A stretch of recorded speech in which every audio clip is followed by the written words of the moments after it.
नमस्कार और स्वागत है। नमस्कार। तो आज हम बात करने वाले हैं नई दिल्ली में हो रहे आर्टिफिशियल इंटेलिजेंस इम्पैक्ट समिट 2026 की, और इसकी तह तक जाएंगे। जी बिल्कुल। हमारे पास जानकारी का एक तरह से पूरा पिटारा है। इंडिया टुडे का एक बहुत अच्छा लेख है जो एजेंडा बताता है। हाँ, और एनडीटीवी की एक रिपोर्ट भी है। हाँ, वो हमें जमीन पर लाती है, दिल्ली की सड़कों पर, और प्रधानमंत्री कार्यालय से भी एक प्रेस विज्ञप्ति है जो इसके पीछे की बड़ी सोच को बताती है। तो एक तरफ बड़ी बड़ी बातें हैं और दूसरी तरफ जमीनी हकीकत। बिल्कुल। तो आज का मिशन यही समझना है कि भविष्य की इन ऊंची उड़ानों और दिल्ली के ट्रैफिक जाम की हकीकत के बीच असल में हो क्या रहा है। चलिए शुरू करते हैं। तो चलिए इसे खोलकर समझते हैं। सबसे पहले ये समिट आखिर है कितना बड़ा? बहुत बड़ा है। इसका उद्घाटन प्रधानमंत्री नरेंद्र मोदी कर रहे हैं, और वो भी भारत मंडपम में। जी। उन्होंने एक नारा भी दिया है, सर्वजन हिताय सर्वजन सुखाय, सभी का कल्याण सभी का सुख। सुनने में तो ये बहुत अच्छा लगता है, लेकिन एआई जैसी टेक्नोलॉजी के लिए इसका असली मतलब क्या है? क्या ये सिर्फ एक अच्छा सा स्लोगन है? नहीं, ये एक बहुत अच्छा सवाल है, और ये सिर्फ एक स्लोगन से कहीं ज्यादा है। ये एक तरह का, क्या कहते हैं, एक नीतिगत बयान है। अच्छा। देखिए, सबसे दिलचस्प बात जो स्रोत बताते हैं वो ये है कि ये इस सीरीज का पहला वैश्विक एआई समिट है जो ग्लोबल साउथ में हो रहा है। ओह, ये तो बहुत बड़ी बात है। हाँ, ये अपने आप में एक बहुत बड़ा संकेत है।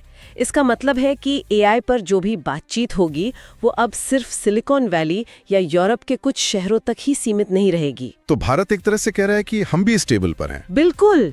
भारत कह रहा है कि इस टेक्नोलॉजी का भविष्य तय करने में हमारी भी उतनी ही बड़ी भूमिका होगी। तो क्या ये टेक्नोलॉजी की दुनिया में पावर बैलेंस को शिफ्ट करने की कोशिश है?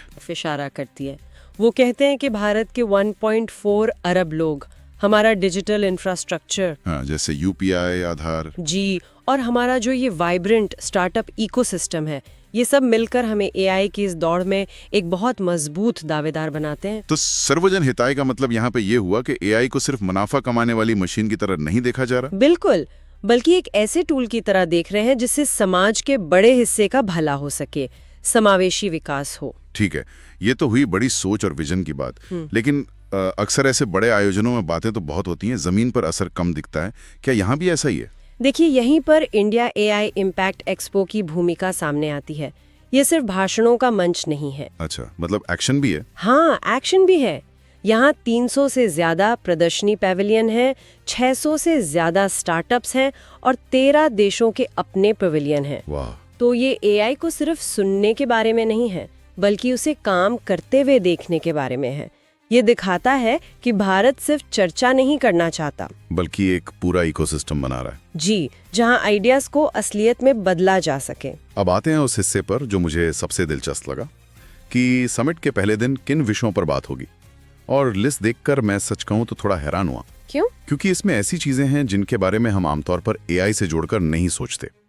पहला ही सेशन है सड़क सुरक्षा के लिए आर्टिफिशियल इंटेलिजेंस। हाँ, ये बहुत जरूरी विषय है। मतलब एआई और ट्रैफिक पुलिस का क्या लेना देना?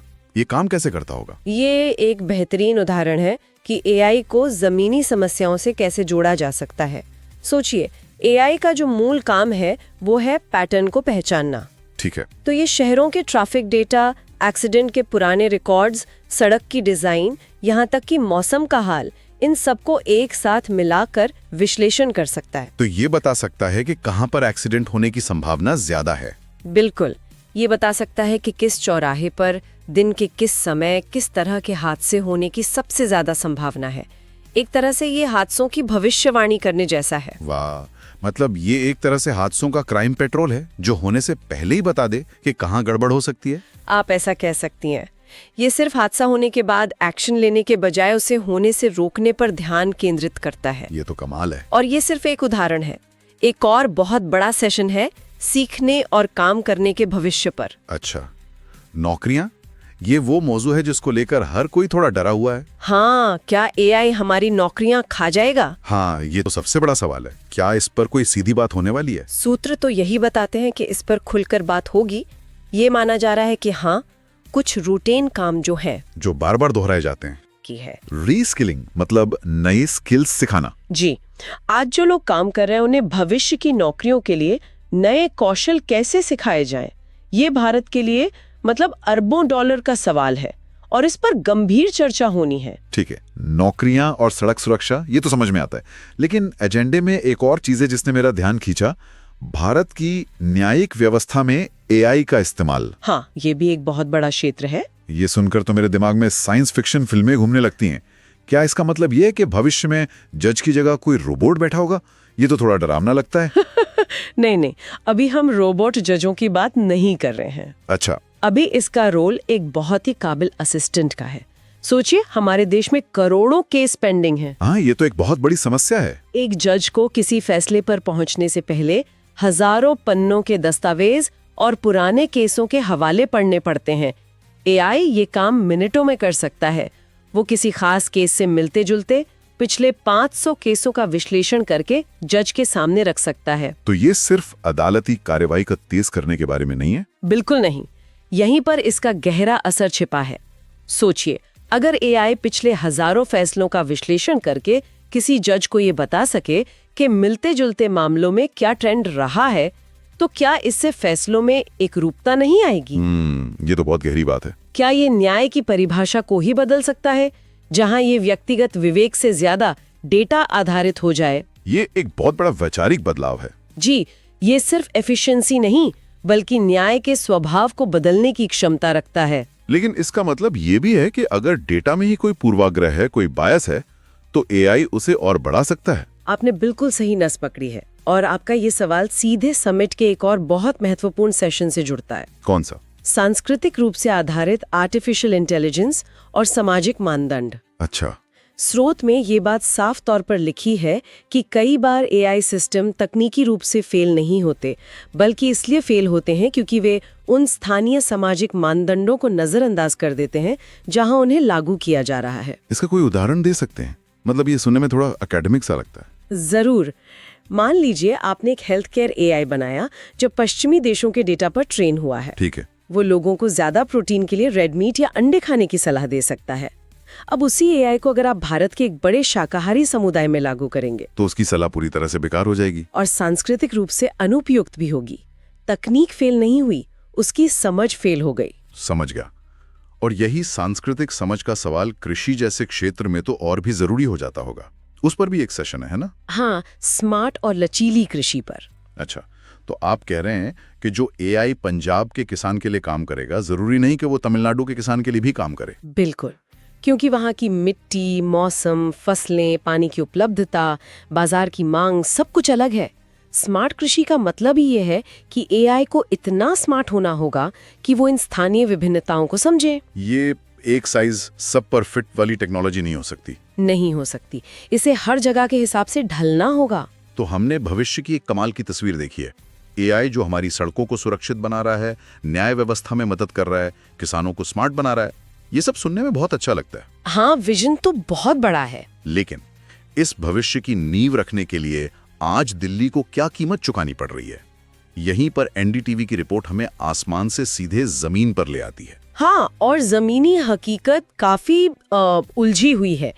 ये 5 दिवसीय समिट एक बड़े लॉजिस्टिकल ऑपरेशन की तरह है। मतलब? रिपोर्ट के मुताबिक भारत मंडपम के आसपास और पूरी दिल्ली में 10,000 से ज्यादा पुलिसकर्मी तैनात किए गए हैं। 10,000 पुलिसकर्मी? जी, ये किसी किलेबंदी से कम नहीं है। एंट्री सिर्फ क्यूआर कोड आधारित पास से हो रही है। ये तो बहुत बड़ी संख्या है। और इसका सीधा असर ट्रैफिक पर पड़ रहा होगा? बहुत ज्यादा। लगभग 5,000 ट्रैफिक पुलिसकर्मी सिर्फ ट्रैफिक को संभालने के लिए लगाए गए हैं। मथुरा रोड, सरदार पटेल मार्ग, जनपथ, अकबर रोड। ये तो नई दिल्ली के सारे मुख्य रास्ते हैं। हाँ, ये बुरी तरह प्रभावित है। ये महत्वाकांक्षा और जमीनी हकीकत का सीधा टकराव है। एक तरफ आप दुनिया को भविष्य दिखा रहे हैं और दूसरी तरफ शहर के लोग अपने काम पर जाने के लिए संघर्ष कर रहे हैं। सही कहा। और इसी के बीच एक और बहुत बड़ी चीज हो रही है। सीबीएसई बोर्ड की परीक्षाएं वो 17 फरवरी से शुरू हो रही हैं। ओह, ये तो बहुत बड़ी चुनौती है। मैं सोच सकता हूँ कि उन छात्रों और उनके माता पिता पर क्या बीत रही होगी। एक तो परीक्षा का तनाव, ऊपर से ये चिंता कि सेंटर तक समय पर कैसे पहुंचेंगे। ये एक बहुत ही तनावपूर्ण स्थिति है। अधिकारियों को भी इसका अंदाजा है। वैसे रिपोर्ट में कहा गया है कि पुलिस को छात्रों की मदद करने के लिए संवेदनशील बनाया गया है। कुछ खास इंतजाम किए गए हैं? हाँ, जिन रास्तों पर वीआईपी मूवमेंट है, वहां के स्कूलों के लिए विशेष ट्रैफिक व्यवस्था की गई है। लेकिन फिर भी दिल्ली वालों के लिए सलाह यही है कि घर से बहुत पहले निकलें। यानी अगर बोर्ड का एग्जाम है तो घर से 2 घंटे पहले नहीं, शायद 3 घंटे पहले निकलना पड़ेगा। लगभग वैसा ही। दिल्ली वालों के लिए ट्रैफिक तो रोज की बात है, लेकिन ये तो एक अलग ही लेवल का इम्तिहान है। बिल्कुल। ये समिट सिर्फ टेक्नोलॉजी की परीक्षा नहीं है, ये दिल्ली के धैर्य और शहर के इंफ्रास्ट्रक्चर की भी परीक्षा है। ये दिखाता है कि एक वैश्विक मंच बनाने के लिए एक शहर को कितनी बड़ी कीमत चुकानी पड़ती है। तो इन सभी स्रोतों को मिलाकर अगर हम एक बड़ी तस्वीर देखें तो क्या समझ आता है? मुझे लगता है कि ये 2 भारत की कहानी है जो एक ही समय में एक ही शहर में घट रही है। 2 भारत? हाँ, एक तरफ वो भारत है जो एआई के क्षेत्र में दुनिया का नेतृत्व करने का सपना देख रहा है, जहां कृषि से लेकर न्याय तक हर चीज को टेक्नोलॉजी से बेहतर बनाने की बातें हो रही हैं। प्रधानमंत्री का सर्वजन हिताय का दृष्टिकोण इसी भारत का प्रतिनिधित्व करता है। और दूसरा भारत? दूसरा भारत वो है जो ट्रैफिक जाम में फंसा है, जो सुरक्षा घेरों से जूझ रहा है और जहां एक छात्र को अपनी परीक्षा के लिए समय पर पहुंचने की चिंता है। ये कार्यान्वयन का भारत है, जमीनी हकीकत का भारत। तो ये समिट सिर्फ टेक्नोलॉजी की नहीं, बल्कि महत्वाकांक्षा और कार्यान्वयन के बीच संतुलन साधने की भी कहानी है। बिल्कुल। और इस विजन की असली सफलता इसी बात पर निर्भर करेगी कि इन दोनों भारत के बीच की खाई को कैसे पाटा जाता है। बहुत खूब कहा। और यहीं पर हम श्रोताओं के लिए एक विचार छोड़कर जाते हैं। जी, हमने बात की कि एआई सिस्टम अक्सर इसलिए फेल होते हैं क्योंकि वे सामाजिक मानदंडों को नहीं समझते। तो सोचने वाली बात यह है कि जब हम भारत जैसे विशाल और विविधतापूर्ण देश के लिए एआई बना रहे हैं, जहां हर 100 किलोमीटर पर बोली, संस्कृति, प्राथमिकताएं बदल जाती हैं, तो हम ये कैसे सुनिश्चित करेंगे कि हमारी तकनीक वास्तव में सर्वजन यानी सभी के लिए हो? ये सबसे बड़ा सवाल है। जब हम सबके लिए एआई बनाने की बात करते हैं तो वो सब कौन है? क्या वो दिल्ली का एक स्टार्टअप फाउंडर है, या बिहार के एक गांव का किसान, या फिर वो स्टूडेंट जो समिट की वजह से ट्रैफिक में फंसा हुआ है? एआई को असल में सर्वजन हिताय बनाने के लिए शायद हमें सबसे पहले ये तय करना होगा कि हमारे डेटा में, हमारी एल्गोरिथम में और हमारी टेक्नोलॉजी में इन सभी की आवाज और जरूरतें शामिल हैं या नहीं।